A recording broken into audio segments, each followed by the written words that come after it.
Here I've got OnePlus 60 and let me show you how to activate the factory mode on the following device.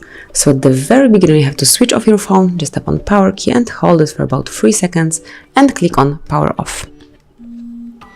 Then tap on power key and volume down key and hold them until you see the logo of Oppo.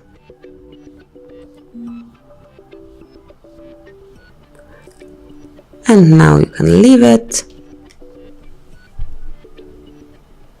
And here you're in factory mode, so let's select the language. You can either navigate here by using the volume up and volume down keys and selecting by using power key, or you can do it manually. So let me do it manually. And here you can either wipe data and cache. You can select the advanced options where you can reboot to fast boot mode or reboot to recovery mode. So let's go back. And actually that's it. Now you can exit it. You can obviously select the language. It was in the first site. And if you would like to go back, just select exit and pick if you would like to reboot your device or simply power it off, but I will pick reboot. And tap on reboot to confirm it and wait until you are back in the normal mode.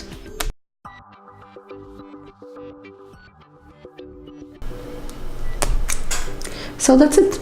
Thank you for watching, please subscribe our channel and leave the thumbs up.